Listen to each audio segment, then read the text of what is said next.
Hello and welcome to another episode of Never a Straight Answer, the podcast that aims to cover a wide range of topics from conspiracy theories to popular culture and news.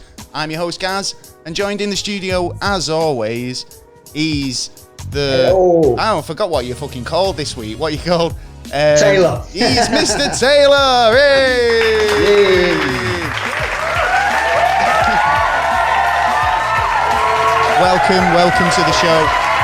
Repeat offenders and new listeners alike. You're in for a treat tonight. As you can see, I'm floating around on a different planet. Safest place to be right now.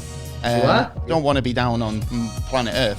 And there's a Starbucks just over there, so you know, it's all good, innit? Just over there? Yeah, just over there, man. Welcome to the show. How's it going, Mr. T? I normally have like an intro name for him, come up with some sort of elaborate name, but we did.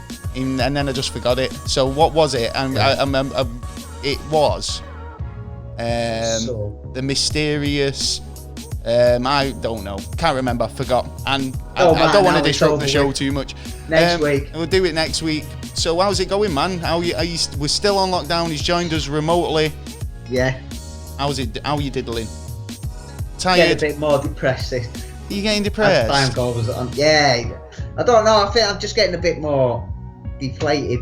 So much deflated, I know. The thing is, I've been getting these days where it's like about four or 5 days out of the week I'm fine, get on with my business, got stuff to do.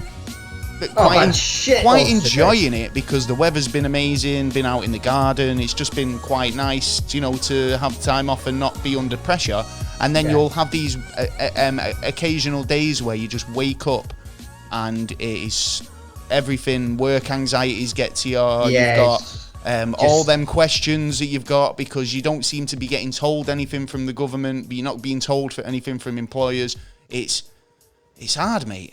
So I get that. Are you having one of them down days then? Yeah. Or is it just like the last couple of days you're having one? I've been off my food. I'm not sleeping right. It's just everything's a fucking. And it's mate, like. Sorry to hear that. I think my sleep pattern is definitely all over the shop at the minute. I'm not even going to kind of. I can't even dispute that because it's like I sleep. I've been trying to actually get early nights and try to go to sleep before midnight, and then try and get up at a reasonable hour the next day. But it's like you find yourself just in bed, just tossing and turning, watching films and not really getting that sleep in the rest that you need anyway. So it's like... Oh, yeah. The other night, the amount of X-Files, I only wanted to watch one. Fall asleep watching it. And I watched like 2 films plus a couple of the other series. It was like, what the fuck? Warehouse 13 I've been watching, which is kind of X-Files-esque in a lot of ways. And if you've never seen it, it's a not bad series. It's on Fox. Check it out. It'll probably be on something that you watch, download. And it's kind of like... The way I describe it is, do you know that warehouse that they put the Ark of the Covenant in at the end of Indiana Jones? And it's like, we got our top men looking into it. And he's like, who? He's like, our top men. Yeah. I put it more like... And then they put it in this fuck-off warehouse, which just is infinite, yeah? Now, obviously, someone's got to work at this warehouse.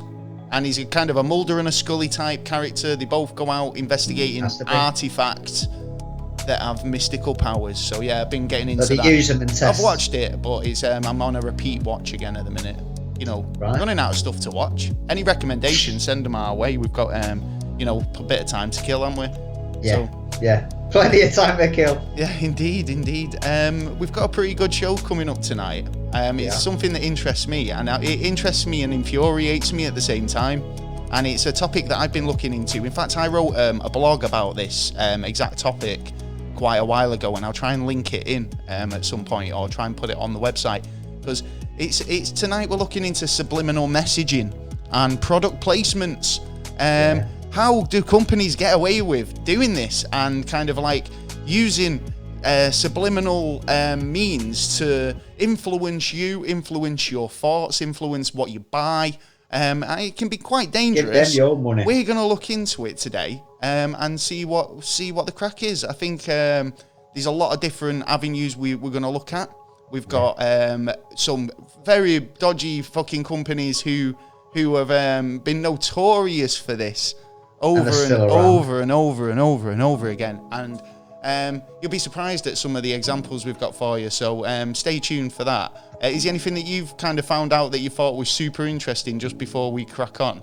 Like, you know, in terms of as a starter note. No, just like there's a lot of it around. I've looked at this for years, and you can notice it as well. If once we tell you half of the stuff, you'll notice it when you go to certain places. Yeah. I mean, even just psychological. I mean, product placement in itself is so fascinating, and how they can get away with it and use kind of products in TV shows. Now, I mean, we'll get into it in a bit, but to be fair, it's like now they've got rules and regulations to be kind of say, well, it's legal in a lot of ways, as long as you're making the viewer or the customer aware of it. And you might not even know you're aware of it, because you might always think, oh, I wonder what that means, but you never clocked onto it. So anyway, we'll get into it. It's a proper interesting topic. It is.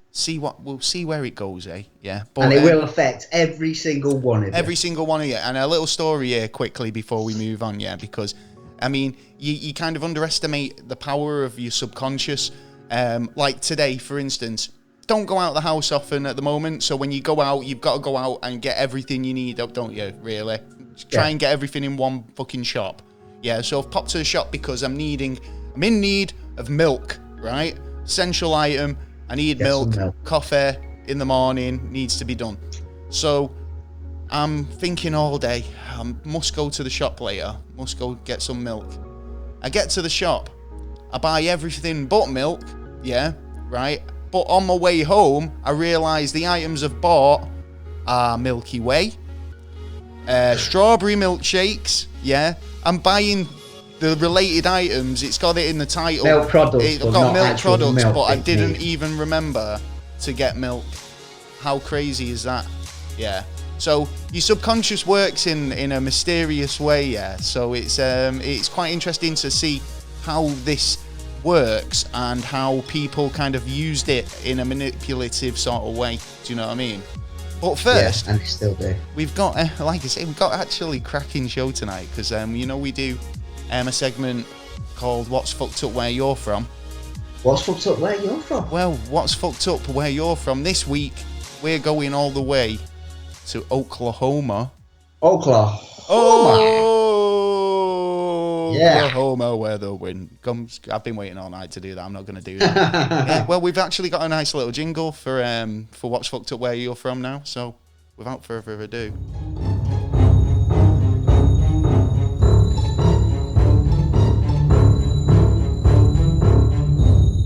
Well, what's fucked up in Oklahoma?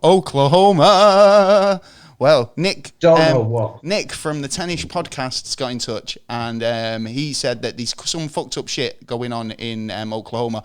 What he knows about is Bigfoot sightings. He says there's been a few, but he said, he's pretty sure there's more. Yeah, and asked if we'd have a look into it. So we did. I did.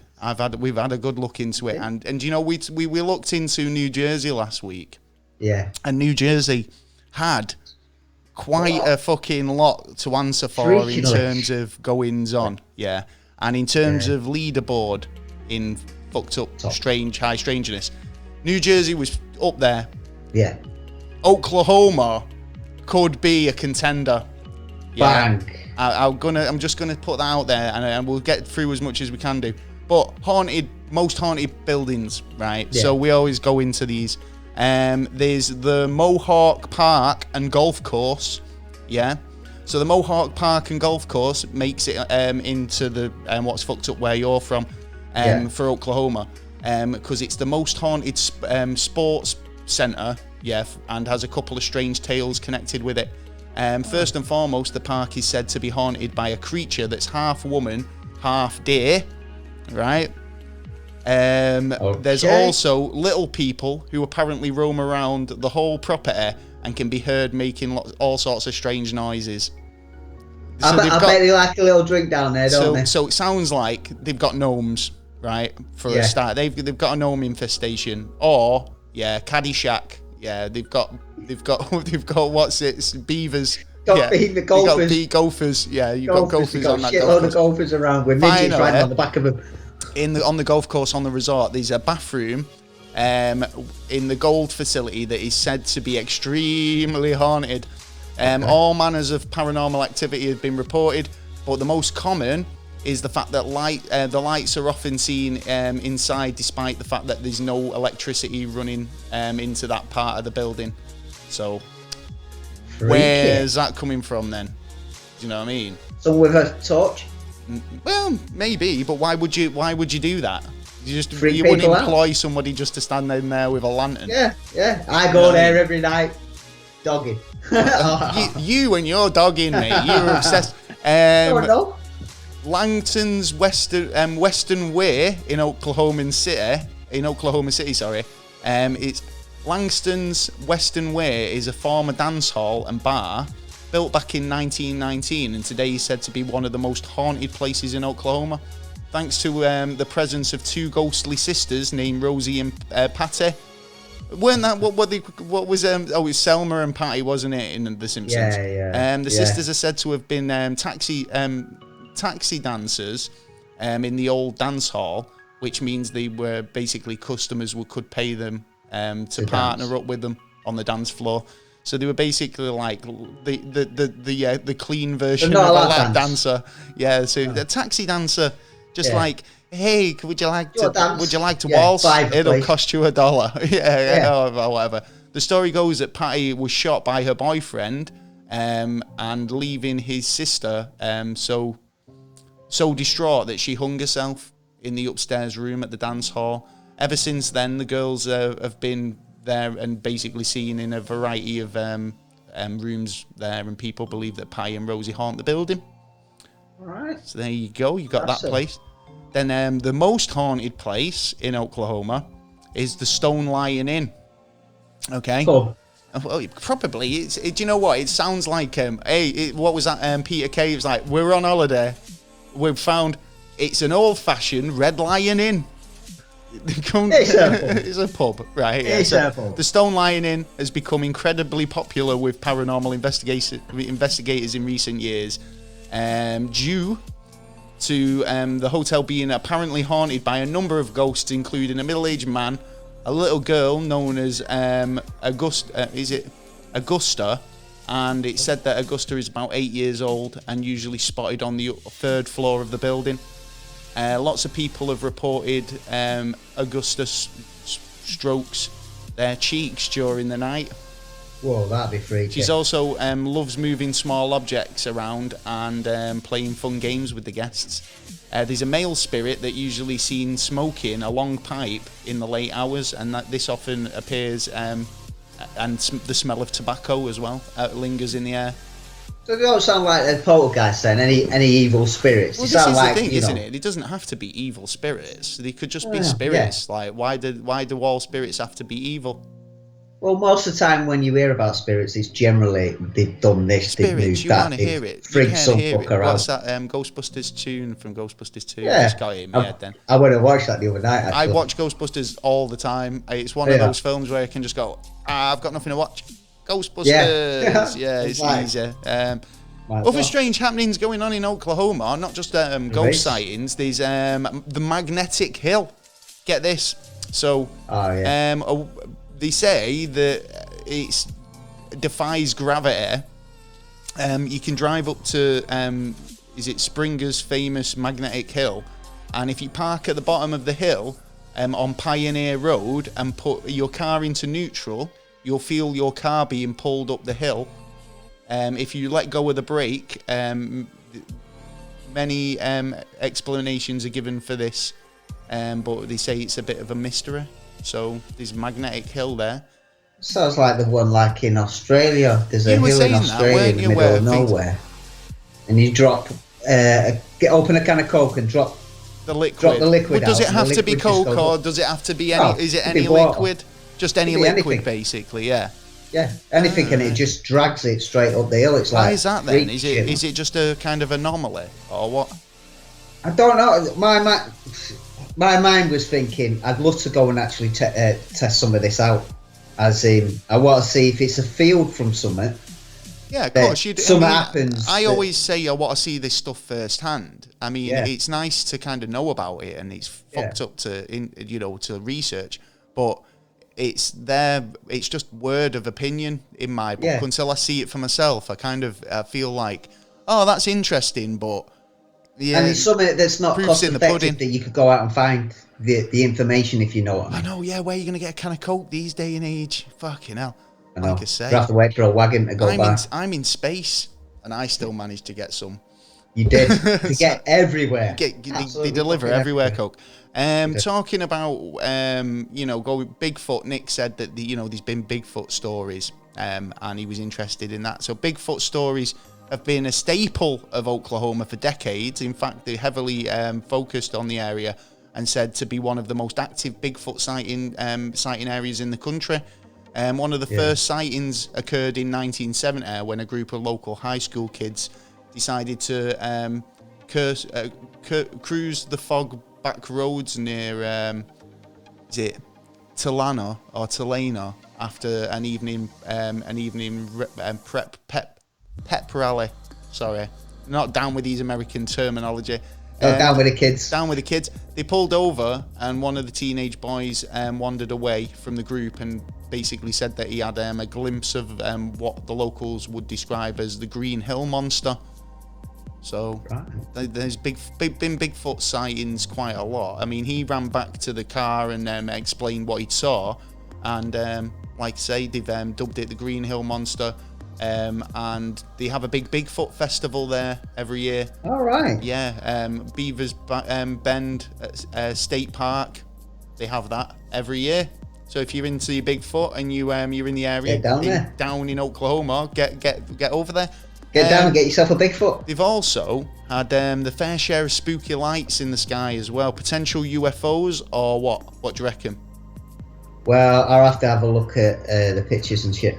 To be honest. Located near the Missouri border, there is the northeastern part of the state is a small town of Peoria, and it's home to big legends. Reports of mysterious spooky lights have plagued the area for hundreds of years without, basically anyone being able to explain what it is.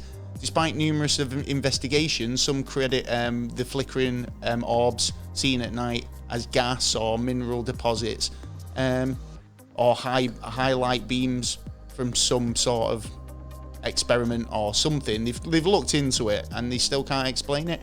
The mysterious lights of unknown origins first started in 1946 and basically carried on ever since. Interesting. That is pretty I've never heard of that place, to be honest. No, I'd never heard of it. Well, Peoria, I've heard of it. Well, what was it? Would Dad play in Peoria? It's one of those phrases. I don't know where it comes from. Where it's like, it might have been off Futurama potentially. But then there's also this little story, but the last story about Oklahoma, the Shaman Portal. Right, yeah. So Beaver Dun Park in Oklahoma is known as a great place to ATV ride or do a bit of dirt biking or whatever across the sand dunes. But it's also been called Oklahoma's Bermuda Triangle. So apparently, it's been dated back to the Spanish explorer colonial days, and Native Americans tried Native Americans tried to warn basically people who came into the area. So it's got history then of the perils of the dunes, but nobody listened. 3 men have disappeared into the paranormal flashes of green light whilst exploring the area without any sign. So according to journals found, ever since they have been there, the accounts of people have just simply vanished into mysterious alternate dimensions, they reckon. And so they've basically named it the Shaman's Portal. Right. So, yeah, interesting, because there's supposed to be quite a few of them around. And well, like we were talking about Bermuda Triangles and kind of like portals, weren't we? And these obviously ley lines running all over the planet, and these obviously peaks in kind of magnetic energies on these ley lines. So it could be that, and they've always said that these points have sort of properties. That makes sense to me in terms of magnetic and kind of just fucking the cosmos, everything happening at that same time, you know, all those elements involved. I'm rambling, sorry. It's all right, rambling. Anyway, so the last thing obviously we go into is paranormal investigators. Oklahoma, the Afterlife Paranormal Investigation of Oklahoma, or the APIOF Oklahoma, right? Is the website at .wix.com/afterlife. So if you've got any freaky shit that goes on, I love their about us. How many people? Many people have very different beliefs about afterlife, and we're a team of open-minded, non-judgmental professionals who are in the business of helping you when there's things out there that you don't understand. Oftentimes, the presence of something in your home or business may be frightening. We get that. They get that, Taylor. Yeah. They get it. Yeah, right. So if you're having some shit and you need to get some investigators in, get over to the Afterlife Paranormal Investigations of Oklahoma. Give them a bell. Give them let them come round. Get over on the website. Try and sort you out. Try their best. Holy Toledo. Holy Toledo, Sam. That's what I'll say. So there you go. That was what's fucked up where you're from. Cheers, Nick, for getting involved. Really appreciate it. Cheers, Nick. And where do you reckon Oklahoma's rating on the weird shit-o-meter this week? Well, let's say on par with New Jersey? This line here. Yeah. I'd say Oklahoma's getting. Jersey had the Devil Tree. Yeah, Jersey had the Devil Tree, which it was still quite a, It's got a lot of history in Jersey, though, as well. It's got a lot of history behind it. Well, in Oklahoma, there was only a few things that had more of a history behind it. You know what I mean? Let us know what you think. It's the up-to-date version, I suppose. Give us a shout. Let us know what you think. If you think Oklahoma is smashing it in terms of New Jersey, or you think somewhere else we've done is worse entirely. Yeah. I don't know. Yeah. Or if you think you've got a town that's even worse in terms of fucked up happenings, you get in touch at neverstraightanswer@gmail.com. Yeah, and we'll get in touch, or go through the website at neverstraightanswer.co.uk. That's easier. And we'll have a look into your town and see what's crack. So yeah, all good. Yeah, that was what's fucked up where you're from. So we've got, like I say, we've been talking earlier about oh god, that was a bit abrupt. We were talking earlier about the main topic this week, and it's what's it? It's subliminal messaging. Subliminal messaging, yeah, right. It's quite an interesting one, because you might think, does it really work? I don't know. What do you reckon? Do you think it works? What do you think it works, to what extent?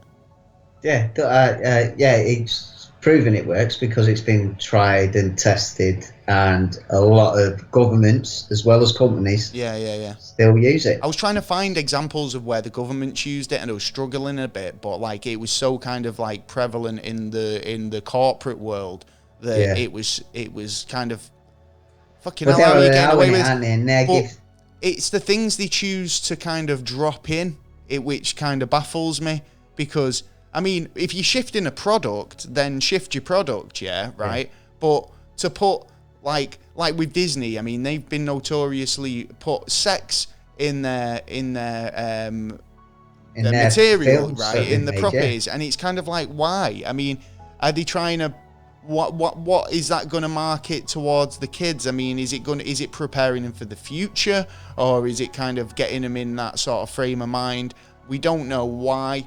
I mean, it could have even darker, dodgier, roots, or it could be an animator who's just having a bit of a laugh, yeah? Because you've got to admit, if you're an animator and you can slip a cock in, right? A Disney movie. Hey, yeah. You slip a cock in where? Yeah, woo, that's what she said. Right? Yeah. What I'm getting at is, if you're you're an animator, right? You're on fucking not much money, yeah, right? You've got thousands and thousands of drawings, you thousands and thousands of frames. It's your signature. Do you think if you could get away with it, right, without them noticing, and then you can slip the VHS or the DVD in and go, check this out, I did that, yeah? Would you do it? Because, I mean, you could argue that it's a big fucking dark conspiracy where everybody's trying to kind of groom the kids and make the kids fucking sound like, you know, or influence them on an Illuminati level, right? Well, yeah, because it's not. Well, if you or think it could be it, down to the fucking the arsiness of a bored animator. Do you not think? Yeah, I mean, it could be either way. I mean, yeah, the lads at work are having a laugh. You know, we're going to put this in and that, and don't realise the consequences years to come. Yeah. But it depends on how they put it in. If they're suggesting it within the film over and over again, and personally myself, I would rather have a psychologist and someone who studies this to look at the film before the film should come out. Well, because scrutinise it to a level where they're literally giving it a seal of approval before it goes out there. There's not going to be anything too dodgy going on in it. Well, they do rate them, but I think they give them these classifications based on the fact that it's.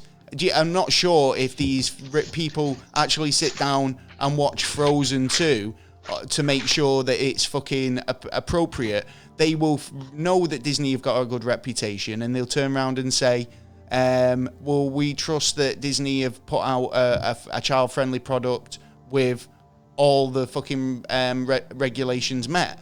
If they don't, and that's when these guys get caught out, because it's generally a member of the public who points this out eventually, right? And goes, hey, a minute, I've got to show this to my daughter. You know, and it's like, even parents to an extent might not watch it. They put these films on to entertain the kids while they can do their bits. Do you know what I mean? Like, and not only that, I suppose in another way, it gets parents to watch the film as well, because there's as a parent, something in there. As a parent, you've got an obligation to watch that with your kid, because obviously, you know, you can't just put a film on and trust that it's going to be, you know, the right sensibilities for you, or even like not going to show fucking like adult content or anything like that. No, but could it be shown for not just the kids? Because we've already proven it. We're already going to prove that Disney have been guilty of this. And I mean, not just Disney, I mean, other companies as well.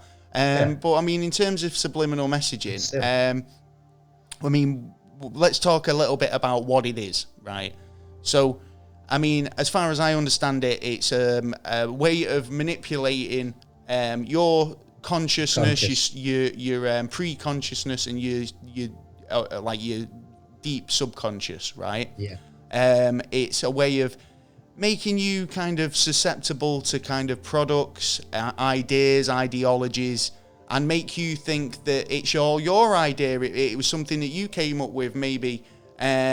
The suggestion. It's the power of suggestion, isn't it? And it's almost like hypnosis in a way. Do you know what I mean?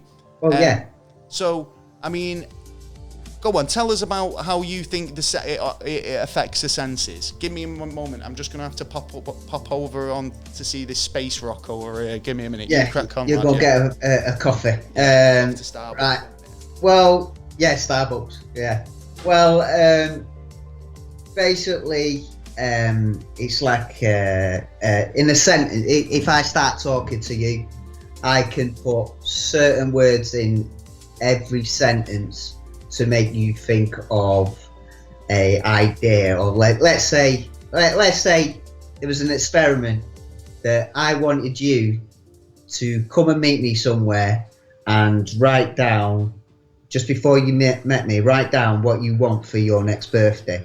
When you go there, when you come to me, with the words that I can suggest to you, I can make you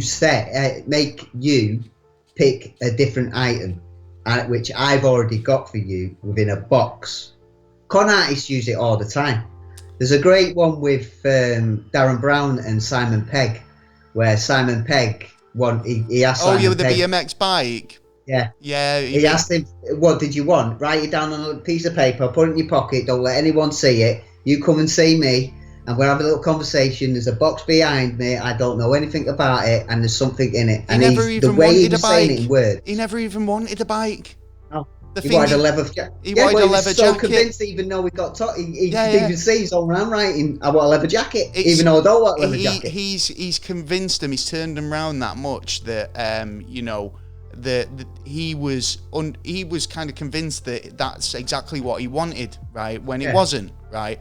Another example of Darren Brown using subliminal messaging was an advertising agency. I think he was called Tony and Martin. I can't remember the exact name of the company. And he's invited them along to be a part of this test. Okay, so he's got a taxi for them booked. They arrive at the studio. He says, right, I want to set up a taxidermist business. So I want you guys to come up with the logo, the tagline, the basically the bones of the website design and all the rest of it. How would you see this looking? So they've come up with this concept, they're to and fro-ing, they're doing all this, and seemingly, watching them, it looks like it's their idea, right? They're coming up with concepts and then throwing it away, taking it back to the drawing board, refining it, right? And it gets to the point where Darren Brown's like, right, let's see what you've got, I want to see your presentation. And he turns around and says, would you believe that this is what I came up with? And it was pretty much the fucking same design. Yeah, right. There's one thing missing, but then they already had that. They had that in a previous design, then scrapped it. And it turned out that bit element was set back in Darren's. So you basically was like, oh, well, that was something that that's in the background, And what I'm getting at is the way he manipulated these two web guys, or these advertising gurus, was by placing strategic objects and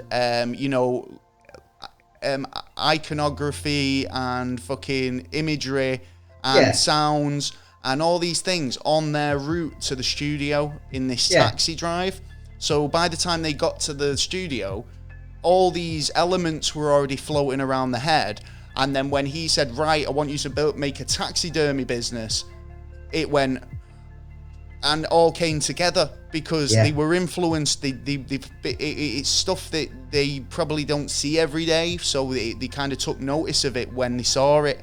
Do you know what I mean? Yeah, because they knew they were going for a job, so they were looking for ideas on the way. Well, maybe not, because I think as a creative person, you don't know what your brief is going to be until you've been given it, and on first impression, when you're given a brief, it so wider. But when you're given a brief, right, your brain starts thinking on the fly, so it'll be looking for relevant. They did half an hour to do it, didn't they? Relevant information, exactly. So it's like if your brain's kind of just captured that image, it's going to kind of put that forward as a concept to work with. Maybe I don't know. Maybe it's something to do with what's relevant as well, like trends. You know what I mean? I don't know what level your subconscious works like that. Do you know what I mean? It could be that deep, where it's even categorizing it down to what's on trend at the minute. Well, you've just seen a guy wearing that T-shirt, so obviously that's in. Well, I saw the girl straight away wearing that T-shirt. What with the zoo thing? Yeah. I clocked that straight off. So, I mean, Darren Brown's quite an interesting example of somebody who uses subliminal messaging. But there's obviously there's lots of kind of different done a nation examples. one now, didn't he? Advertising, advertisers use these techniques all the time, obviously using, even if you're unconsciously aware, if you're consciously aware of it or not, which pretty much not. And, basically does influence you. It gives you a familiarity with products, right? Yeah. So you could kind of go in a supermarket, and because you've been, bombarded with adverts on the web with targeted marketing, that you kind of recognize it as a product that when you go into a supermarket, so you might be more likely to pick that up and put it in your basket. It kind of builds a fake trust with kind of products. We all fall for subliminal messaging at some point or another. if we know it or not. And the advertisers do know this, and it's basically an art form in its own way. Where, you know, I mean, you got to ask though, I mean, where did subliminal messaging come from? Do you know? Yeah. But you're going to tell them. Oh, am I going to tell you? Yeah, you are. Right. Well, apparently, this is. I mean, I think it goes back a bit further than this. Yeah. Right. But there's a guy called James Vickery who claimed to have introduced subliminal messaging into big advertisements back in 1957 when he conducted an experiment, which was very kind of, you know, and the experiment was basically flashing a single frame with a word or a slogan during a movie, right? So he's gone to some sort of movie houses in New Jersey, right? So more fucked up shit for Jersey. Sticking on. The message basically was a projected phrase during a film, basically saying "drink Coca-Cola," right, or "hungry for popcorn," right. It was displayed so fast that people weren't even consciously aware that they saw it, right. And Vickery claimed that the message increased sales of popcorn and Coke by about 30%. I think something along those lines. Something like Coke went up like 58% and popcorn 18%. Well, this started mass hysteria when people were afraid to go to the movies because of subliminal messaging, and they thought that it was already taking place in films and being used to basically advertise for propaganda. Without people knowing it. Like I say, it's quite a dangerous thing, and you can kind of understand why people would be a bit kind of concerned. And if you can make someone buy a Coke, what else can you make them do? Do you know what Easy. I mean? What? Hitler did it. How do you mean? Hitler did it with the Nazis. Hitler did it. He set up. Hitler did it. Well, he didn't set it up. Wasn't me. He was in charge. He ended up being in charge, and he like everywhere you were going, you had a salute. You had a certain salute, you had a certain dress you had to wear, you had certain things you could only do, you had other things that you couldn't do. There are certain people who couldn't do it. Okay, so you already had... tonight. What? Go on. You already had the subliminal messaging straight off there that we are the biggest race, we are the mighty race. The subliminal message of getting his supporters to support him. Yeah. And look how big it made World War II. Yeah, of course. I mean, he obviously had some psychological fucking techniques at play. I don't dispute that in the slightest. I mean, how would you make fucking people kind of stand up and want to do what you want them to do? I mean, what psychological techniques have we got? Not me personally. You mean like government? No, as in like governments and like movements, like businesses, like hospitals. They do certain things so you know you to look after yourself, but for the shorter term. But the subliminal messages everywhere. I got like I was telling you the other week, like how I got one off the police. Well, not you got a subliminal message off the police. In a way, it is a subliminal message because that was a threatening letter, mate. That wasn't it was basically saying you pay or we break your legs. Yeah, but the ultimate term was. At the end of it, that would be the only thing. That's the only thing you are thinking about, and that is the subliminal message. Basically, it is a subliminal message in the sense that they're distilling fear into you by basically. Well, I was honestly I get where you're coming from in a way. But that is a thing that is a very real concept. The element of basically being able to distill fear into people. Yeah. That's not a nice thing to think that just by flashing a couple of images or playing a certain sound frequency or a certain phrase repeated over and over again might influence me to go out and do something. Now, I reckon there's a lot of people out there who have said, you know, I was influenced under this when, you know, or influenced, like, do you know, during KGB sort of sleeper agents and stuff like that. I wonder how many people came out and said, it wasn't me, it was the fact that I was being manipulated and I was under the control of somebody else at the time. Do you know what I mean? Well, can you claim that as a valid... PWA. Perception without awareness. Right. That's people who will have more problems. That's people who go out and have just got doing what they're going to do, but disregarding everything else that's been going around, and not noticing themselves going down the street, not noting themselves, because one of them's movement on the senses and stuff.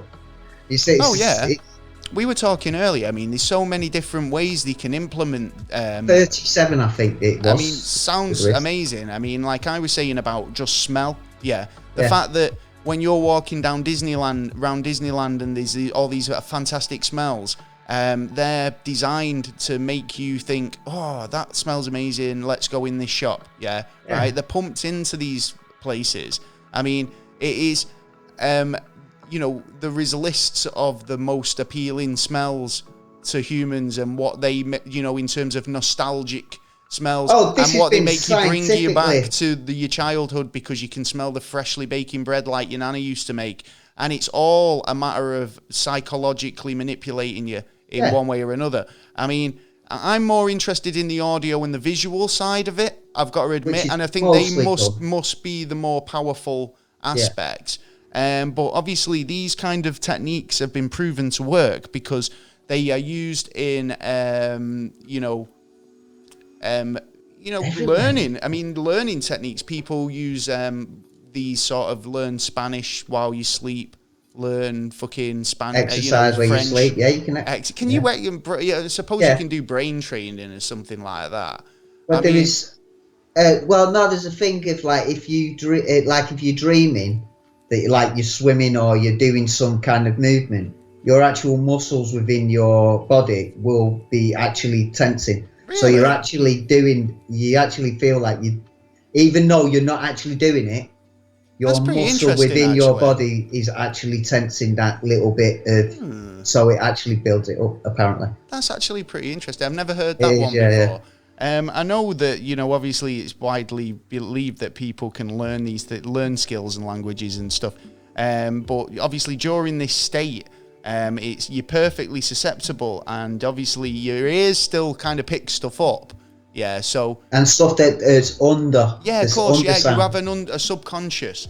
Now, if you imagine your mind is like an iceberg, right?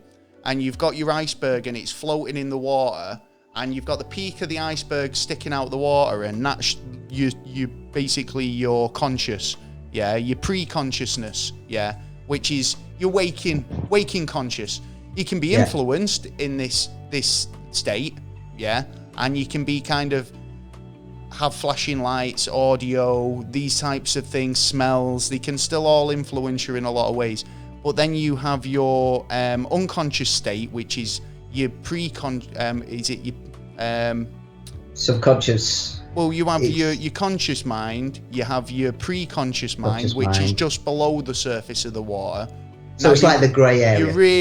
You're quite susceptible in that area, and it's kind of like where you're half asleep, half awake, or in a daydream, or just kind of concentrating on something else, and you've got this sort of like playing on in the background, say for instance. And well, it's like a music tune that you've heard on the radio. Yeah, and you can't get it out of the back of your head. Earworms, exactly. That's a really good point. I mean, they kind of.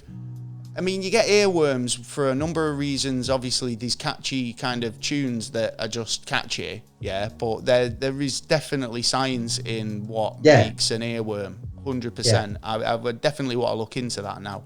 But it's funny to know that... We're going to do an episode on this, might do, earworms, how they fucking affect you and why they do it. But I mean, I think it's just sheer down to how much they get radio play and airplay. And you can't help it by hearing snippets of this bit, that bit, and the other bit. In a supermarket or in an elevator or wherever. And all of a sudden, you fucking know the song and it's in there. Do you know, I don't know how they do that, but there's some psychology to that. Obviously, once you get into your deep sleep, and you can obviously, like I say, your ears are still picking up stuff, and you can easily learn skills, languages, all these things, whilst you kind of, and you're very much susceptible to hypnotic sort of situations. So, I think that's kind of But there's a thing with this as well, because there was a study about 8 months ago come out stating that you have less than 5 milliseconds to make a decision. If you don't make that decision within that time, your subconscious takes charge of it. Right, okay. And does it for you. And the perception now is that you ain't actually in control of you. Your subconscious is. So you've got about a 5% within a certain degree. you're on a countdown, and it's like fucking right. So the buzzer, right? Now I'm doing it, and is that why a lot of people make really bad decisions? Do you think? I think it's why people make good decisions. Well, I don't know. Those who make I've made some decisions in my life and gone, why did I do that? That wasn't the best thing to do at all. Why did I do that? Well, in the long run, it could have been the best thing you could have done. Maybe. That's a matter of opinion. That's a matter of opinion, your subconscious. How powerful is your subconscious to know what your future or your abilities for your future would be? Because it's the same as if you're a runner. If you're a runner, or you're an athlete and you hit the wall, you just don't stop. You carry on and just keep going. You throw up. That's what you do. The amount of times that I've heard that you will be surprised how far you can actually go. You would think you could only, let's say, run 500 miles, yeah, but you could do fucking triple that if your brain was in the right frame of mind to actually get you there, which is subconscious again. I wonder how many times they had to do stuff like, Flash enjoy Coca-Cola or, anything like that, before people started actually.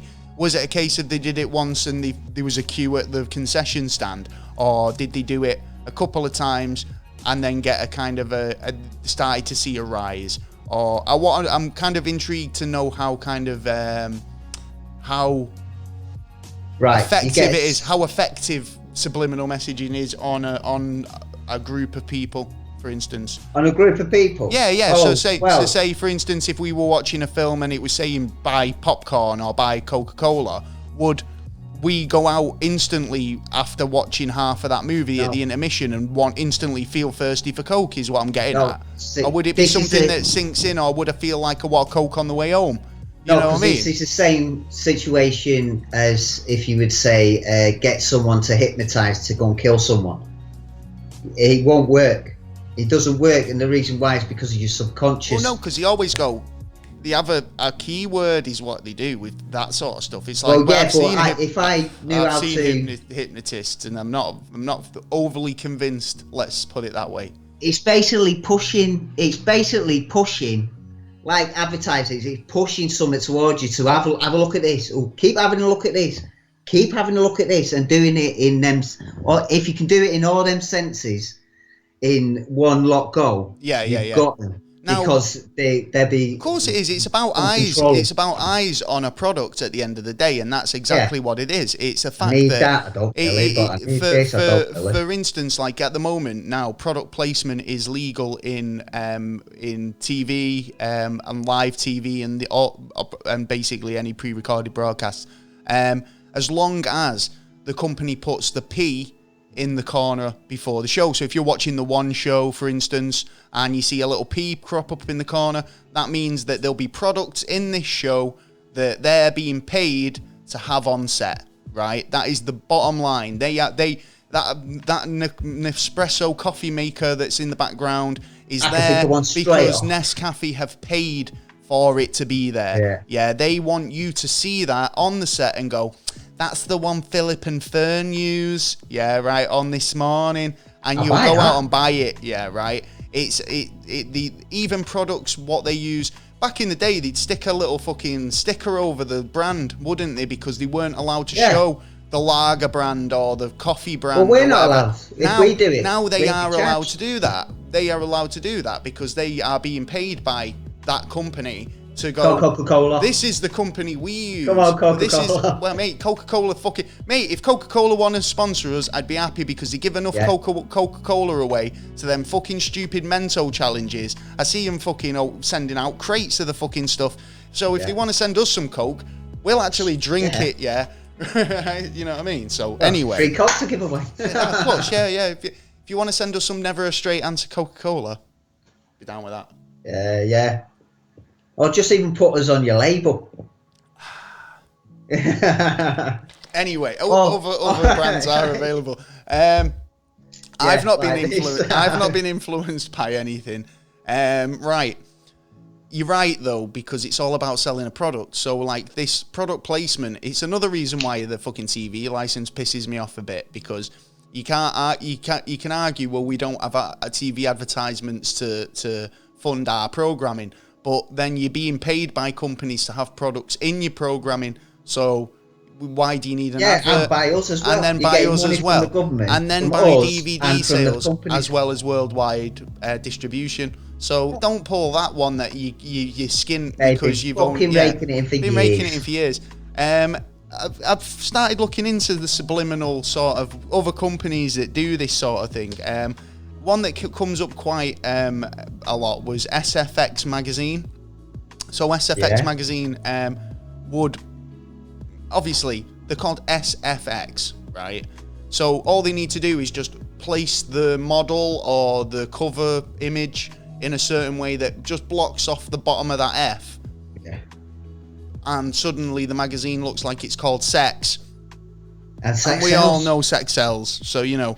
Look at Madonna.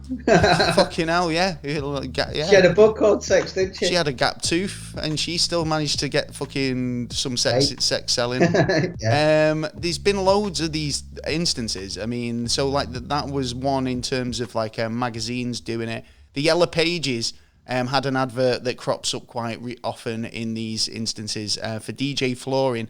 And I was explaining to you before, wasn't it? Because on one way it looks like a maid or someone doing some housework. But then depending on your perspective, when you look at the Yellow Pages advert from like upside down, it looks like a woman pleasuring herself. And it's all about kind of perspective, if you like, you know, and that's what makes me think about Disney in a lot of ways. I don't understand why Disney and animation houses have these sort of subliminal messages that they throw in. Is it darker and deeper, or is it just a silly animator having a bit of a laugh? Is what I'm getting at. It's science, isn't it? So I know. Don't get me wrong. There'd be a few out there that it would be a mistake. They did it. You know, they didn't realise what was there. That's fair enough. But a lot of this is down to the science. It's exactly the same thing, I would say, to any electrical material you've got. Because people gone to university to learn how a stereo will only last 2 years. Then it will break down. And then we can get some more money because they're going to go out and go and buy that same stereo again. Life, most stuff does. Like, you know, but it's designed that way, the same as the companies that are trying to sell you a product. It's been scientifically and proven in sections to how to do stuff to get us to buy, and it's not like 100% people who are going to buy this stuff.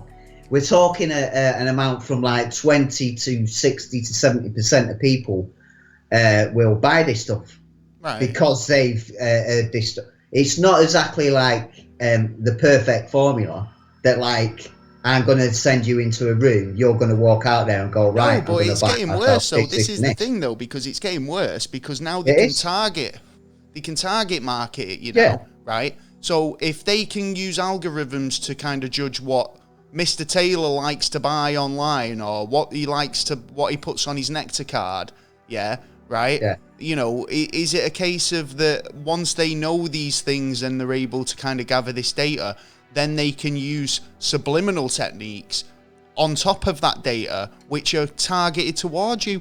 How do we know that that's not that next step, which it means that we know exactly what you want and we know exactly how to make you buy it? Yeah. And this, you didn't even know you want, like Darren Brown and his BMX bike. Yeah. I wanted a leather jacket and I've walked away with a fucking tumble dryer. Do you know what I mean? It's like, it doesn't ring. It's like if these techniques are being used and manipulating people, it's like you've got to think, well, these obviously darker ways of using it. These manipulation for kind of seedy means, these money making means, these making people believe what they what you want them to believe, like ideologies, religious or political. Do you know what I mean? There's all these sort of avenues that this can be implemented into and make you do what I want you to do. Do you know what I mean? Well, look at that thing about we've discussed before about listening devices. Like this fucking Siri or your mobile phone or your laptop, your computer. Basically, when you have a conversation with someone. I mean, I remember when my ex-boss, Whitty, he was talking to his missus about a conversation having going on holiday. So they went out in the backyard with no listening devices and just discussed a little thing. Then went in like where they might want to go and all the rest of it. Yeah. Just to trick it to see if it will do this because they were been hearing about it. Like, I've got some lovely holidays in the Algarve if you fancy it. It's like, how the fuck did you know? Texts, emails, you get fucking bombarded. Obviously, we use Xbox, we use Google Assist or whatever's still on your phone and all the rest of it. I'll be talking to you on the phone about, conspiracy stuff or whatever, for example, and Google automatically kicks in and goes, did you want some it? And it's like, wait a minute, I didn't. Why are you listening to me? I can only imagine Alexa's the same. Starts chirping on when you didn't even ask her to do anything. Fucking Alexa. Do you know what I mean? I can't believe the amount of people who actually have it in the yard. So I cannot believe. I know it's true. We actually have a few people who listen over Alexa. So hello to our Alexa listeners. Yeah, Alexa, go fuck off. Let us know what your experience is like over the Alexa device. I'd be intrigued. And how do you search for us? Is another one. Do you just search for the Never a Straight Answer podcast? Be interesting to know. I don't have one, you see, so you can't get a reception out here in space. I won't even talk with an Alexa in the room. Who do you think the worst culprit is for subliminal messaging then? Oh, we all know that one. Go on. Governments. Governments, do you think? Yeah. It's control and power. Well, we've got one major. All right, who's the worst corporate? The worst corporate fucking user of this sort of stuff.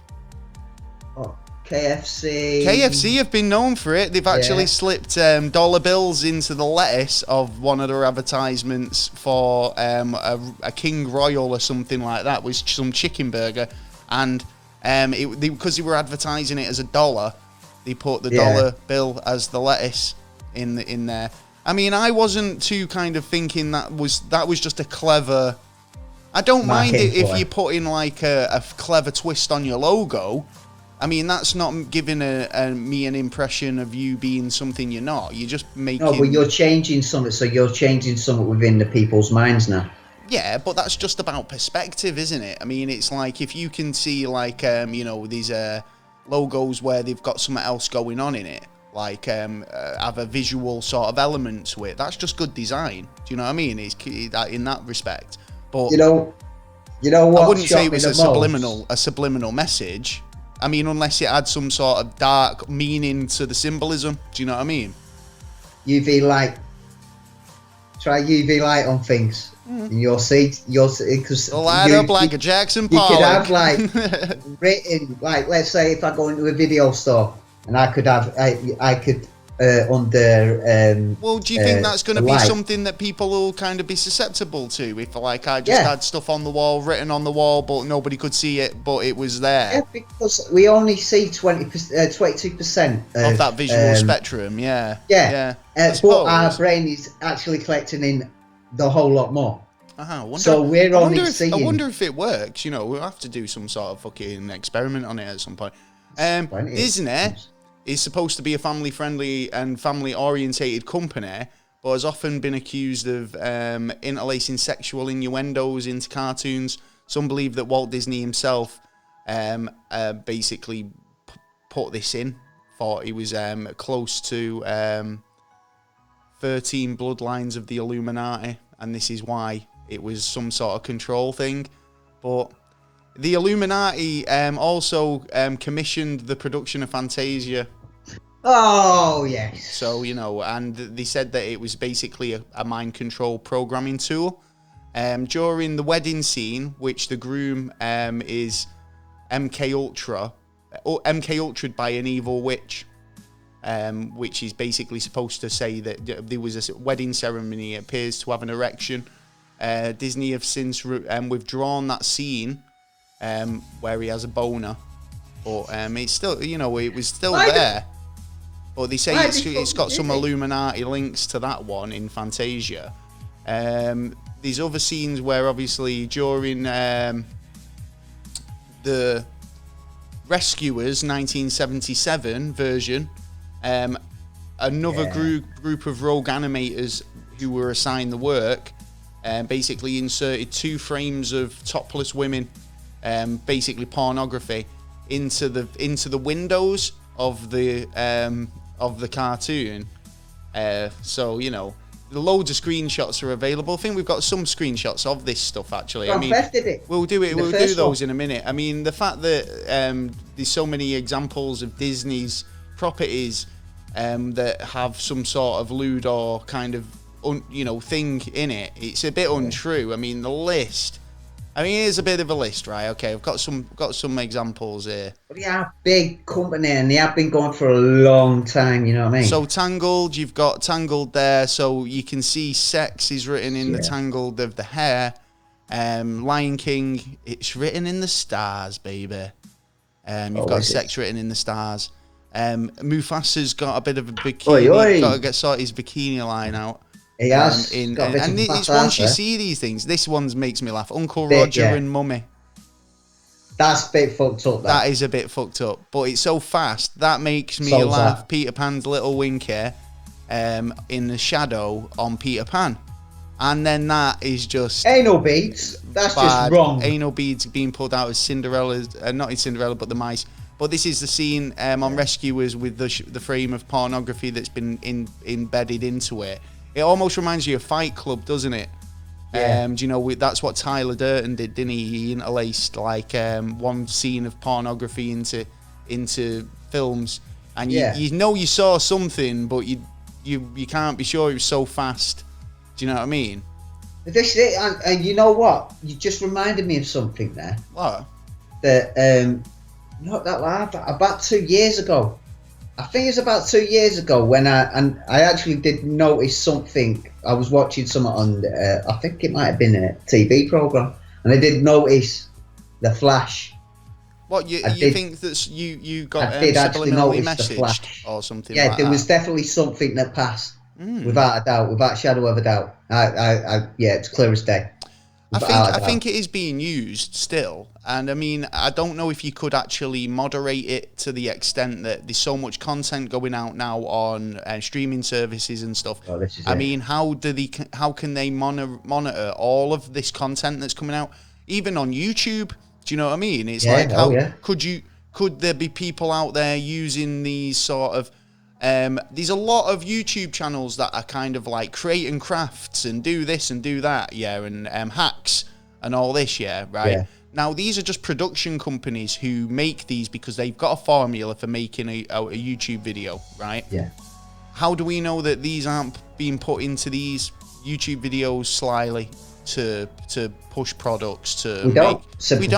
I mean, it's something that maybe should be looked into, but I don't know really. It's pretty interesting. Well, I would have thought I would have thought they would have looked into it, but like the law in majority of the countries, it's banned.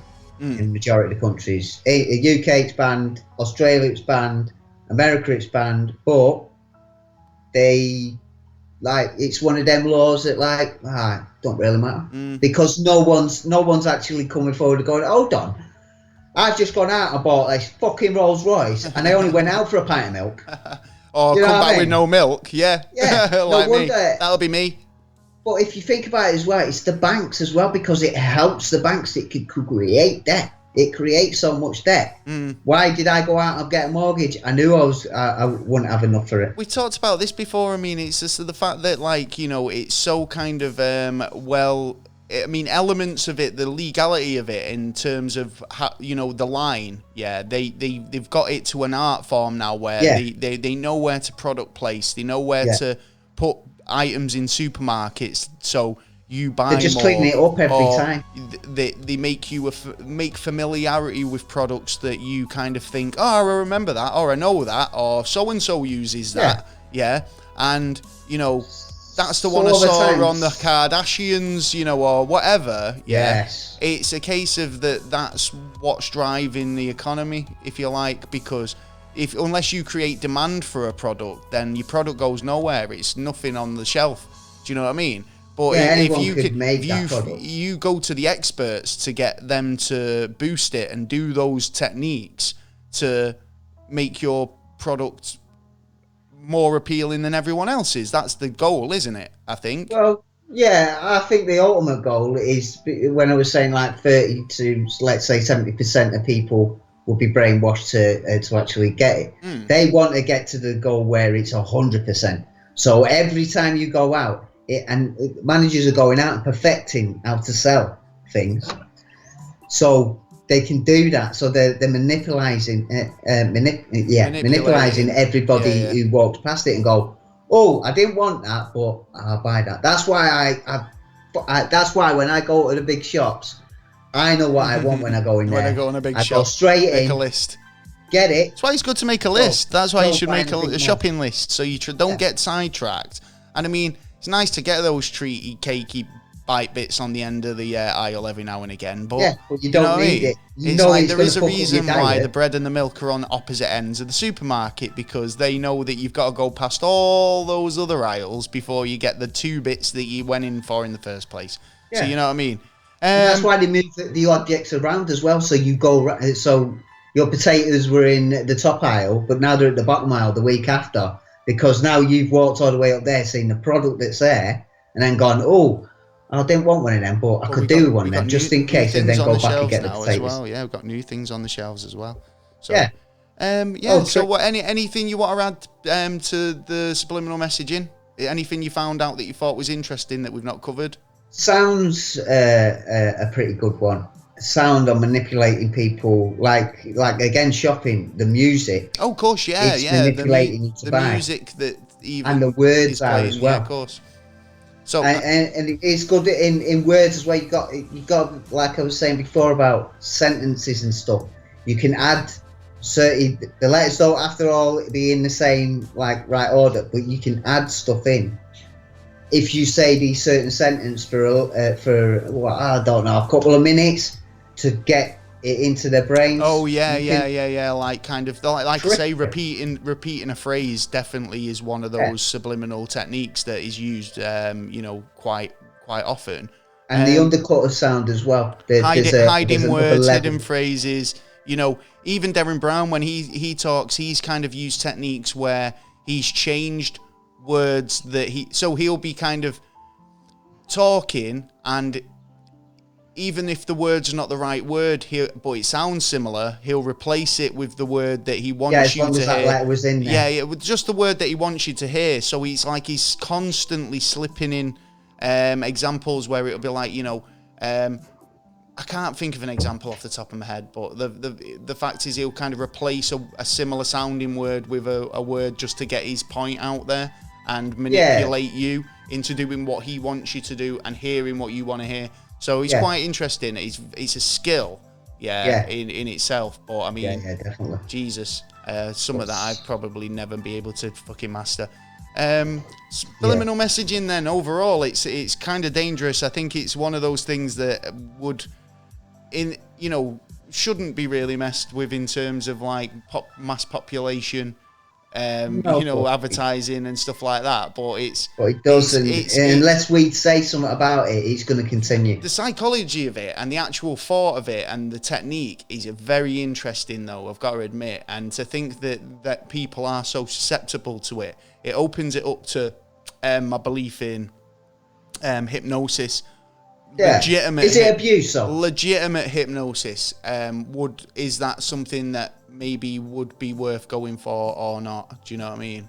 Yeah. But would you say it's an abuse of their power? I don't know. How do you mean? Well, under the UN, it's put as it is the threat to human rights. It's well, the of course. most... Well, that's because you could, like I said earlier, you can influence people to be to do what you want them to do. And if it's that easy, then of course it's an abuse of power. It's an abuse of using. Then why are they still doing it? Because you're implanting beliefs and ideals. You know, it's not a case of just saying go and buy a Coke. Is what I'm getting at. Yeah. It's like if it's so powerful that you can turn the opinion of a whole nation around and you can overthrow a government. Do you know what I mean? Who knows that ISIS ain't doing this? Because it's shocked. I was so shocked. 1 minute, I'll be back.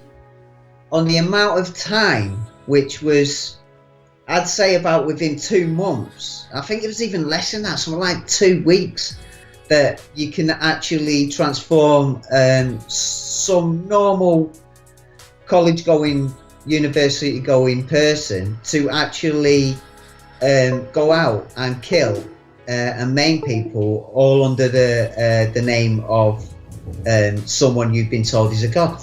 Well, that's what religion's about, isn't it? I mean, you get told that. Well, yeah, but in the it's all ideals. Time. It's not. You know, anything that you can prove. It's all stories that you've been told that happened long ago. It's the time thing that's the difference that sort of confused me, because I could indoctrinate you into joining my cult, joining my religion, and doing. But it's going to take time to get you to do these things. Now, right. I'm on the side of that. I think there's been a lot of manipulation on ISIS's part on bringing people to go and do bad things. But the timeline is so short. It still shocks me now. It's so short. That's like me and you talking for the next 2 weeks, and I'm going to make you go and do something wrong, and you go and do it. Yeah, no. Well, this is it though. But this is it. If I did do it though, and then I went to the police and said, "Oh well, he made me do it. I was under some sort of mind manipulation." I mean, they'd end up inquiring into your method, what you've been up to, 100%. Yeah, now, but if I told you to go out and blow yourself up, if they could actually, say categorically, yeah, he did. He didn't mean to do it. He didn't want to do it. Everyone we've spoken to has said he's a nice guy. But this guy here, this guy up here, he's obviously twisted him and made him, into a state that's put him into this murderous rage or whatever he's done. Do you know what I mean? But it's the timeline that, and this is what makes me think that they've been messed with in this way. Okay.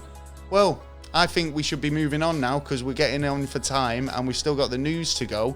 So, so moving to the news in just a moment. I think in conclusion to the whole, mind control, fucking using subliminal messaging. It's fucked up. It's very interesting. It's baffling to me why people like Disney, especially with their sort of reputation, have had so many instances, and it makes me think if Disney have been caught out for it so many times, who else is doing it? Who are flying under the radar from Disney? They're not as big as Disney, and they're getting away with it for that reason. Do you know what I mean? So Disney've just brought out their fucking thing as well, haven't they? Lately. What's that? They've just brought out their box. They're like Sky. Sky Disney Plus. Disney Plus. If you want to watch Aladdin or Tangled, then you crack on, lad. Or Rescuers. I don't know what else is on there. Give me Tom and Jerry any day. Bit of Ratatouille. Bit of Ratatouille. Awesome. No. 7-day trial though, so get over there. I'm not in association with Disney Plus whatsoever, but yeah, get your free 7-day trial and cancel. There you go. Right, anyway, moving on into the news. We've covered the news for a whole 20 minutes, and here's the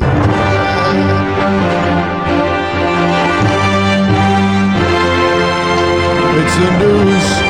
Yeah, like I say, we scoured the internet to find the very best news. We did. And we didn't disappoint, gotta say. I've got some absolute pearler stories this week. You have you? I have indeed, yeah. I mean, do you want me to kick off, or do you want to go first? Go on, you kick off. Well, first off, I think it's something that you're going to want to talk about anyway. Yeah, right. Cool.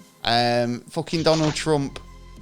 Right, yeah, got one. It's on my list. Yeah, go for it. What the fuck was that about this week? Yeah, right. I saw that in about 3 hours ago. He started trying to say, he was being sarcastic when he said it, but I watched it and it didn't look sarcastic to me. He looked like he was genuinely asking the question, like he'd been sat on the toilet thinking about it and went, looking over at the cupboard where they keep the domestos and the bleach, yeah, and he's thought, well, I'm 99.9% in my whole house, and they're telling me that's going to kill the virus. So, surely we could use that in some way to kill the virus. That makes sense to Trump. So he's gone then in the press conference. Well, and he's asked that question, hasn't he? He's gone, surely, like, if 99.9% detergents kill the virus, shouldn't we be implementing this in terms of the vaccine? And everyone just looked at each other and went, "Excuse me?" Now it's been blown out of all proportion from what I've seen. I saw it 3 hours ago. Saw two takes from two different. The thing is, there's a lot of people, there's a lot of Trump supporters who might take that as, as medical advice. To see him say you told me yourself, right? Yes or no? You said to me at the beginning of this year, you said, let's watch out for who's investing in loads of chemical companies now, and let's see who's putting the money into the cure or whatever. Yeah, and because they'll be making a profit when it ka-chings in and everyone wants the vaccine, right? Trump's been fucking trying to peddle fucking medicines like a snake oil salesman for the last fucking God knows how long, yeah? Right, going, hydroxycillin, is amazing. Yeah, the Kenyans are using it. Do you know what I mean? And then bought it, and it's the Israel. Well, I don't know if he owns that company. I don't. It might be made in Israel, but how do I know if fucking Trump or anyone like that's not got fucking shares in it? Well, no, right? It's not made in Israel. He's going on like Israel, it's amazing, and now he's coming out saying fucking get your Drano down there, yeah. And these idiots out in the world who support Trump, who might think. That's a fucking good idea. You'd be on. I was saying with the tonic water because that and zinc actually makes this formula, and it could work for you. The thing is, in Israel, the people walking 12 to 24 hours out afterwards that got corona. I'm not sure, man. I'm not sure. The thing with that, it's regardless of what he said, right? We also said about ultraviolet light and whether that could be something. Get on the sunbed for a couple of hours, bombard yourself with ultraviolet light. That could be a potential getting sunlight is always good. Right. Well, your vitamins and all that. I'm not, thingy, but I mean... the way they put it... Go on, how did they put it? How did they put it? It was he turned around and went, walked out and went, get an injection, get some fucking bleach, put it in there, suck it out and fucking put it in your hand. But that was the kind of the thing people know as vaccine is something that you take, injection into a bloodstream so it can kind of make you immune to the virus, right? Now, I'm not being funny, but there's people out there with low IQs who might see that's what I need to do. They're scared. They don't know. They might get the corona. They might get the corona and go, I don't know what to do. This is a fucking, it's all the paper's fault, but where did it come from? Yeah? If people like that didn't come out with idiotic fucking, brain farts, yeah, right, that like Trump does, then the papers wouldn't be fucking putting it out in the world, would they? They wouldn't say fuck all about disinfectants because it wouldn't have been said by the leader of the fucking country, is what I'm getting at. What he was saying, but the way he said it across, he was talking about UV rays and all this kind of stuff, and then he said injections. It was like, that was nothing. No, but it was it was made. it's made. It was kind of like. It was kind of like. No, it wasn't. It was put into context that he was rambling. He didn't really know what he was getting at. Yeah, right. But what he was getting at was that. Yeah, right. And people find a cure. No, it was no. They're all take a hat off if trying to find a cure, but it's not. It's not realistic. He's looking at this, that, and the other. He's looking at all the elements. And do you not think? But do you not think if it was as simple as something like fucking tonic water or you know, something that's already existing on the market, that we would have smashed it by now? This is something else, yeah. And it needs some new science. It needs some new eyes on it, and they're doing it, yeah. But coming out with stuff like, has anyone thought of using don't know, lemon juice on it? Has anyone have you ever used do you know what I find gets stains out? Newspaper and vinegar. It's a good one. Right. We're in a class of a war situation. Now, if you let's say 1942, sweet. The bouncing bomb, or someone come up with an idea and went, well, can we use this? Would this work?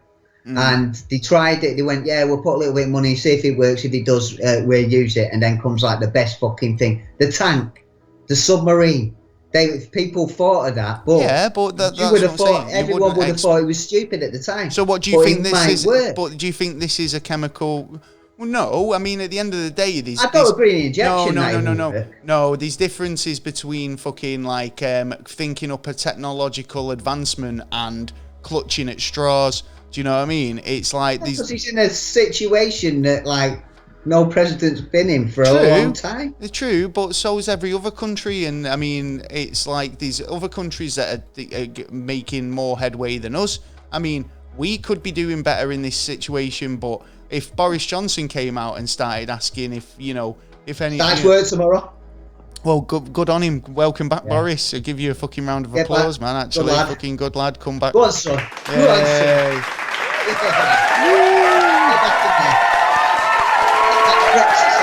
The thing is, if Boris Johnson comes out tomorrow and then turns around and says, been having a think, lads, yeah, while I've been off with the corona, yeah, right, and you know that we've got like face masks, yeah, right.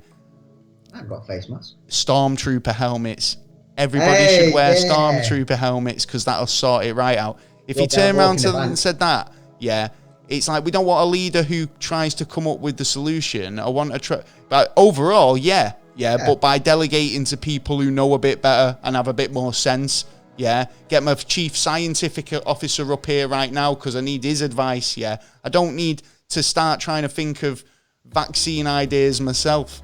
Right. Yeah, but the thing is, all them scientists that people are going to go and see are like gobsmacked because they haven't been in a situation like that. They've never seen a situation like this. Well, no, because they actually fucking did a simulation a couple of years ago, right? And it was brought up in one of the Downing Street things, and they said to him, "Is that data going to be available? Because you ran a simulation on just this crisis." And we were interested to know what that data said. And because it was a joint operation, they basically turned around and said, nah, not today. We're not allowed to basically give that out. So, sorry. And it just shot him down point blank, right? So, at the end of it, you've got to think, well, you've done a simulation on it. So, you kind of knew. Maybe the simulation didn't work. Well, maybe the simulation didn't work. And they still don't know what to do. Maybe it was just a bad outcome anyway, which way you looked at it. Because I think like the social distancing thing's not really working to the extent that... I mean, it's worked, but I mean, I still seem to see a lot of people on the street. And I always worry that even though it's slowed, that a bit of kind of laxity in it. And as days go on, people are getting more frustrated and breaking the rules. And it'll get to the point where there's a spike again, and we're back to square one. And all the good work we've done, it'll be it was 1 to 3 people. One person will pass it on to 3 people. Now it is 0.7. Now, well, that's good then. We need to keep it this until it's even lower, because as soon as it hits the 1%, that means it's going to start spreading again. Well, And we're only seems to be on the right 0.3% tracks anyway, away. so that's the main thing, isn't it? Yeah, we're on the good side at the minute, but we need that to still keep down. We need people to still like stay indoors and like, you know, don't fuck about. Well, not talking about not fucking about. I've got a story here. Liam, is it Satchwitz? Yeah, Liam Satchwitz convinced his children that when school reopened, they'd be open for 7 days a week once the corona lockdown had been lifted. That's not a bad idea. It was a genius prank that a dad pulled when the kids were saying that they wanted a prank week. Yeah. So they've decided to have a prank week in the house, right? And he said, right, well, I'm going to get him. So Liam, he was a sales director and comedian, got his own back on his two daughters. When he decided to start, he started prank week when they received a letter from Boris Johnson saying that once the lockdown was lifted, schools would be holding weekend sessions to make up for missed education during lockdown. He took it to Twitter saying my youngest had been banging on about prank week, and she got royally pranked by us all day today. Little does she know that her father pranked both of... the father is the prank master behind it. And basically, but the sadness of it is like kids have actually already missed 50 plus days of school. Do you know what I mean? Before it all goes back to normal. Or it looks like September, isn't it? They reckon that it's possible. Even though the year, they reckon it might be. But this is the thing, isn't it? If it runs into the summer holidays... You know, are they all expected to go back to school during the 6 weeks holidays to make up for it? Or well, surely it's the holiday time now. It's like their education at the end. But they've of the not day. been able to go out. You know, they've been having education but working from home, haven't they? Just same as everyone else. A little bit more education won't hurt them. Well, you'd think, but I think it's tight that the fact that kids love the summer holidays, and you can't deprive them of that as well as it's so sad that I hear so many stories about people saying. Yeah, I know, but the kid, it's breaking parents' hearts when you've got the toddler saying, I want to go to the park, and you can't take them. And there's no reason apart from the fact that you've been told to stay indoors, and it's sad. It's sad. So, for an exercise. Have you got any news? Have you got any news stories? Have I got any? Yeah. I just thought that was good, though, with the prank, like Boris Johnson as well, getting that nice little touch in there, yeah. I might try that on my nieces. Yeah, do it, yeah. 7 days school week. Yeah. 8 day. Let's see if any of them caught or not. 8 days a week. Yeah, right. You're doing double maths. Triple maths. The 22nd. Oh, major day. Dump leak. Right. WikiLeaks dumped a shitload of yeah, they did, didn't they? files. You sent me some stuff over, actually. I've still not had a chance to read it. I'm still downloading half of it. Oh, yeah. I've got, and I haven't even got Hillary Clinton's emails yet. Oh, wait till I get coming soon. Coming soon to a Never a Straight Answer episode near you. Hillary Clinton's fucking dirty laundry. It'll probably be like, what was it, Bill? Well, it's going to be shit. But Bill, I have already you're a found horrible a lover, but you can play the sax like a fucking motherfucker. Go on. Anyway, Angela Merkel. I did not sleep with the that German girl. Chancellor. What? Oh, Angela Merkel's. A letter to her. I haven't seen all of it yet. Sounds like there's going to be some pretty interesting stuff coming out of it, to be honest. Is there anything super interesting, like aliens or any scandals or anything really fucking juicy? No, just saying that she couldn't put any money in her offshore account. Why has she got an offshore account? Because it had too much money in it. That's what it was. There was no more room in the offshore account. Yeah. They were like, we can't do it. We've just not got the room. Tony Blair in the NHS. I've got some documents on that. What was that? What he was doing at the time when the NHS was under pressure. All the paperwork. You've sent me some bits. I think I'm going to have a read through them to see if it's kind of anything. Oh, right, okay. So this is definitely some names coming out, but it'll be interesting to find out what it's all pertaining to. So, So is there anything like other than the fact that who's dumped this then? Who's done the dump? WikiLeaks, because... Who smelt it? Who smelt it? Because whoever smelt it dealt it. Who dealt it? Well, I think they fucked We're so over childish here. Assange. So he threatened that if he basically gets fucked over, or if he loses and goes to America on a business trip, let's say, extradited. Then, if he gets extradited, then he was going to drop all the data. We've finished with him now. No there you regards, go. Yeah, with no regards of any of it, because what they've been doing is taking a bit of information. Yeah. Taking certain things that don't need to be there, like certain names and that, people that undercover and shit like that. Then letting the people have a look at the documents. But this time it looks like they've just gone, you know what, you fucked with us too much, right? Let's just drop the fucking lot. And I've only gone through about a tenth of it. I haven't even looked at majority of the information. I'm still downloading. Well, like I say, anything interesting comes up, send it over. Yeah, definitely. It could be the makings of a beautiful Never a Straight Answer episode coming soon to a podcast near you. There you go. Let's sort these dodgy fuckers out. What? Let's sort these dodgy fuckers out. Yeah, we'll sort them out. We'll get to the bare bones We'll of bring all this the stuff. evidence. Here he is. Yeah, we'll wrangle him like some fucking Texan sheep hustlers. Yeehaw! Yeehaw, motherfucker. Yeah. Yippee-ki-yay. So, yeah, you got out. I've got more news. I've got lots of news today. Yes. So this guy, hilariously awkward moment for him. When an email exchange between two colleagues went very wrong and ended up going viral on social media this week.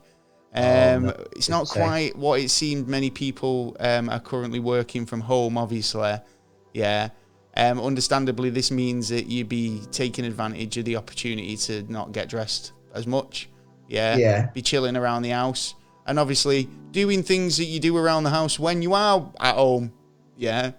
Are we talking naked picture here or something? Just stuff. Yeah. Basically, one man decided to do something a bit more X-rated while he wasn't in the office.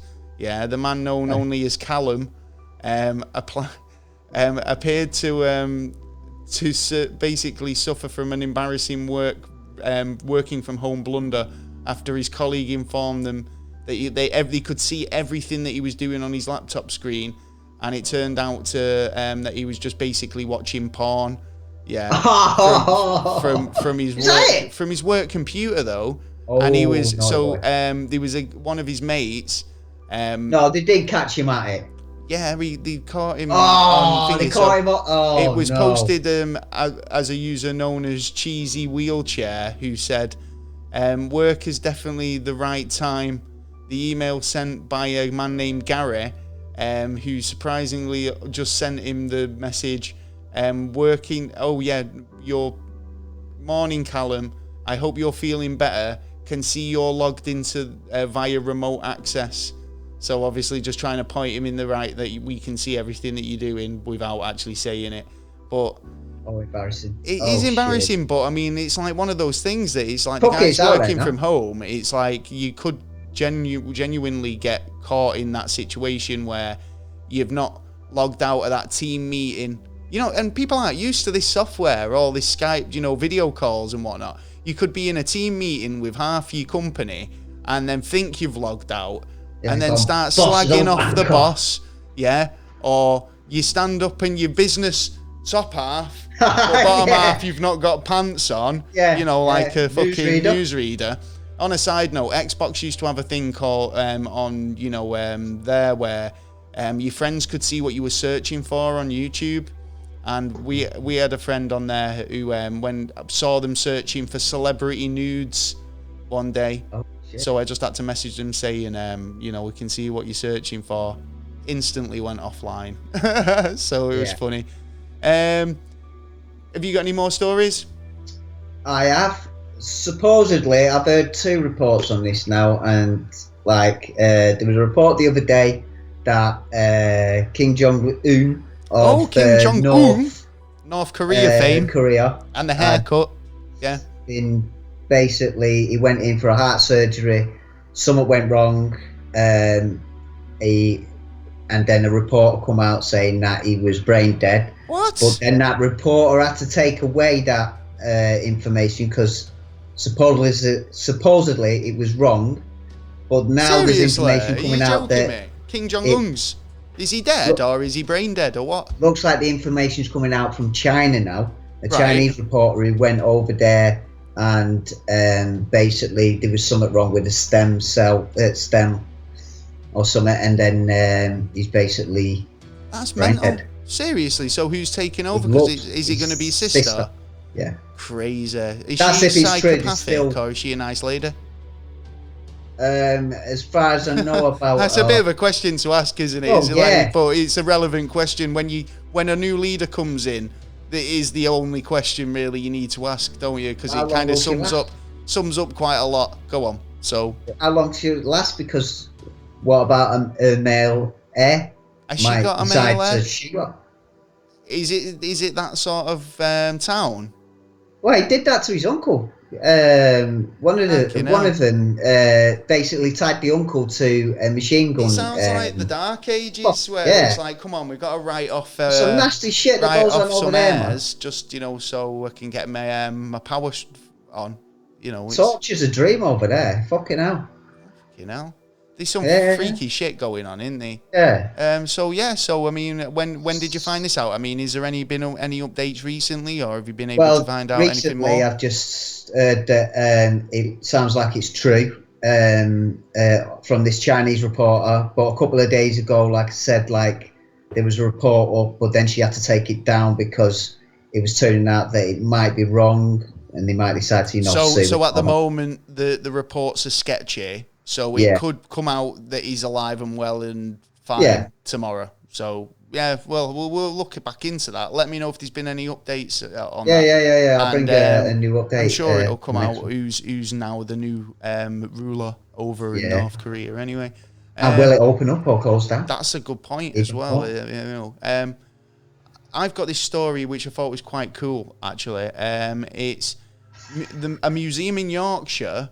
Have started this kind of thing on Twitter, and it's basically Twitter's been flooded with messages and images from all over the world from different museums. So they've basically put, try not to freak out at these museum creepy coronavirus lockdown challenge, right? So it's objects that they've had in their archives, in museums. And they've been posting images up on Twitter and then asking other museums if they can beat it in terms of creepiness. Value and... just creepiness. Like, what's the most fucked up shit you've got? Like, we're doing what's fucked up where you're from. They're going, what's the most fucked up thing you've got in your archive, right? So loads of museums have been getting involved and posting tweets under the hashtag curator battle, so the curators of the museums of going into battle to show people what they've got in the vault, and there's been all sorts. It kicked off on the 17th of April, and basically loads of people have been getting involved with it. There's been a burial of a burial bun, which is the hair on the back of the head of a Roman lady, which still has the jet pins in place. There's been mermaids, pickled things in jars, lots of oddities. Well worth having a look if you've got a couple of minutes to spare on Twitter. Have a look at that. If you search the hashtag curator battle or hashtag creepy objects, you'll be able to find it. It's pretty cool, and there's some weird shit. If you're into the macabre, then there's something for you there, honestly. You'll be like, what the fuck is that in that jar? What's this? Oh, it's a fucking alien. Well, mate, there's some stuff that kind of looks a bit alien-esque, but it's all stuff where they have the exhibits. That'd be the winner, though. The old exhibits in the basement, I can imagine the Smithsonian's got a load of shit in there that they've got just in the archives, so. A lot of places got a lot of shit. A lot of this stuff don't actually get shown, actually. A lot of it gets hidden. That's what I'm saying. It's all in the archives. There's loads of stuff that even wouldn't make it out onto the shelves, but it's so museum worthy that they'll keep it. Or something like a stuffed animal that's just ugly as fuck that no one's ever thrown away. There's all this type of mad stuff. They're always screaming out for money. Have you anything else before we move into NASA news? I've only got one piece of NASA news today. Oh, I got two. Oh, okay. Do you want to That's move? Do it. you want to do NASA news then? All right then. Hubble. Bubble, Happy bubble, toil anniversary, and 30th anniversary of trouble. Hubble. Happy anniversary, Hubble Bubble. And we They're will also not be make going chewing near gum. it again. Why? It broke. Oh, No. It broke years ago. so why A are we couple of still years ago. celebrating its birthday? Because it's like just It, still up there. yeah, because it's still giving us the decent pictures like what you see behind you now. There's decent pictures. I'm not sure that was a Hubble telescope Yeah, I think picture. That looks like an artist rendering to me. But in the background, stop shattering the illusion, man. I'm here. What are you on about? Yeah, in the background, you know all them stars and shit you see all around you, all the plasma and that, all that. Yeah, all the good stuff. All the good stuff. That looks like clouds in the sky. It's all to do with filters and light filters and chemicals. Believe it or not, yeah, that's what makes the colours in the sky. So, and actually, if it's going forward or backwards. Right. Excellent. If it's blue, I believe if it's blue, it's coming towards. If it's red, it's going. Well, I didn't actually know that. That's pretty interesting to know. So happy birthday, Hubble telescope. Thank you very much for all your service and some of the most amazing photographs I've ever seen of space. Brilliant photos. Go on NASA and have a look. Beautiful stuff up there. I'm sure they've got something on the website at the moment celebrating as well. So they'll have some of the greatest hits that telescopes the images is taking. So check it out. I've seen the last image the other day. Oh, did you? The last one it's taken. That's cool. Up to now, because it's still going on. It's just the problem is we can't go back up there and fix it. We after and the AA have been making me believe that they were out there fixing Starbucks. Exactly. Oh dear. You Corona, carry on. Still getting hay fever up here. I'm glad I'm not sat next to you. I know, yeah, it'd be social distance. Weirdo. I've got a bit of NASA news. Now, obviously, we've been reporting on stuff for a while, and there's been a lot of cases where the ISS feed got cut when something interesting came into shot. Now, a lot of time. SpaceX now are up there doing their bits with the Falcon 9 rocket, and whilst doing some stuff up there on their SpaceX Live feed, it was basically in the last month's launch, SpaceX space enthusiasts claimed to notice a mysterious UFO appearing near the rocket Falcon 9 soon after the deployment of the satellites. So a huge cigar-shaped object came into view. It's about 15 minutes into the and satellites are separating away from the second stage of the rocket when the host phase of Michael Andrew SpaceX supply chain supervisor to conclude the launch. A bright, long cigar-shaped flying object can be seen appearing in the rocket, approaching the rocket, just after the feed was cut. Right, so obviously it's not always just the ISS. Now it makes sense because obviously you'd be like, "What the fuck's that? Cut the feed. We don't want like an incident."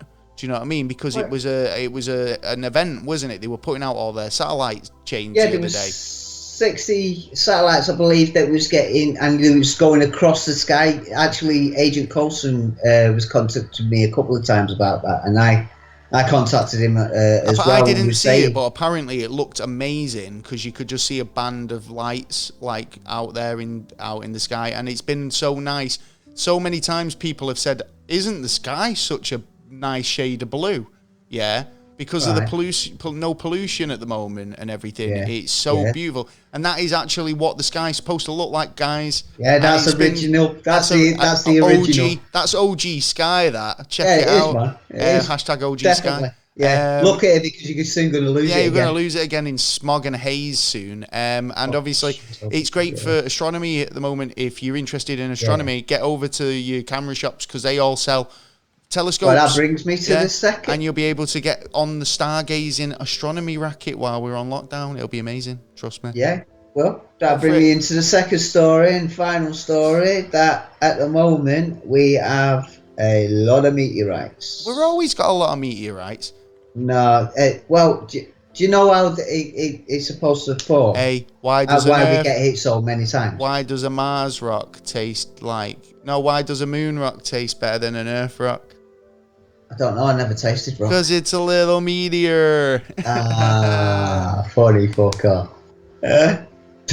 Boom. Yeah. Yeah, you know, like when we was talking about Atlas, the comet that was going round, and it was 5 times the size of Jupiter. Yeah. Right. Well, there's rocks and dust and shit all in there. Get your rocks and that's on. the kind of shit that we go through all the time. Yeah, space junk, space debris. Yeah. Yeah, basically. And but at the moment there's a lot of spotting of meteorites at the moment. There was one close one, I believe it was about 2 days ago. I thought you were still going to break into the Dr. Zayas. No, I was trying to say Dr. Zayas. I couldn't get the second word. Dr. Zayas. Ooh, Dr. Zayas. Dr. Zayas. At the minute, you can go out and see a lot of meteorites at the moment. And don't forget, last week we got it. I might actually go out and have a look at have a look and see if I can spot out in the sky at the minute. No planes, so if you do spot something in the sky, no doubt UFO. It's got to be. What else is it going to be? There are a few planes. There's a few planes, but not that many. You know what I mean? And you know what a plane looks like, and you've got a bit more scope to have a look. You know, at the minute. That's true. So that's true, especially with summertime and if you spot, I bet there's going to be loads of a boom in videos coming out in the next couple of months anyway in terms of UFO sightings. I hope so, because it's like the guy from Florida who basically spotted a few things, and he was like, I wonder in an average day what I would see if I just looked up in one position. Well, we've looked at the video footage from Skinwalker Ranch, and you know they have now surveillance on them skies all the time, and if it's the hot spot, there's actually a series now. But there is on History Channel. I think it is. But if it's the hot spot that it's made out to be, then surely those cameras should catch something eventually. You know, so I'd be interested to see. I've heard it's not as good, not that great, the Skinwalker Ranch show. I'm not 100% because I've not seen it, but I've seen a few people comment on it, and in a bit of a jokey way, saying it was a bit kind of hard to watch. So I don't know. The thing on video, kind of, I think about this last couple of days actually, about how they know when you see them. Yeah. For one. And when you ever take a photo, how do they know? Are they in my brain, in my optic stems, looking out there, going?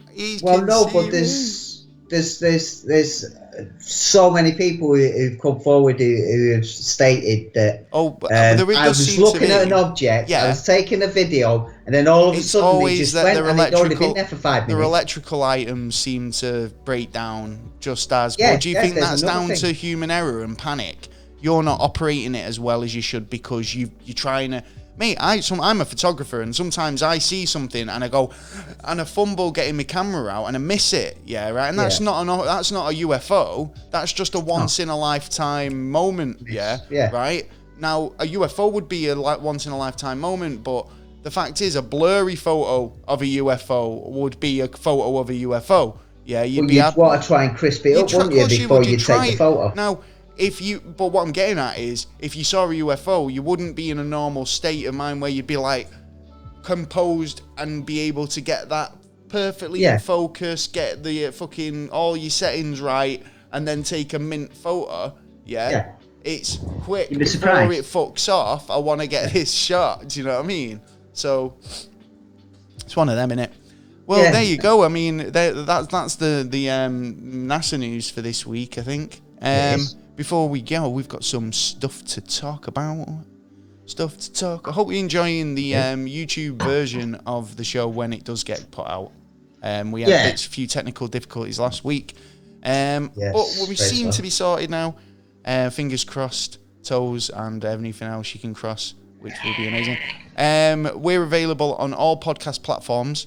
So if you want to subscribe to us on those, on Spotify, on Anchor FM, iTunes, Castbox, iHeartRadio, TuneIn Radio, anywhere you get your podcasts, we're available there.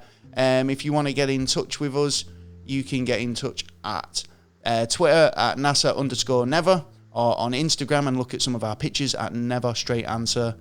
No nudies. You can, so we've got no nudes. You can send us an email at neverstraightanswer@gmail.com, or just check out the website and contact us through there at neverstraightanswer.co.uk.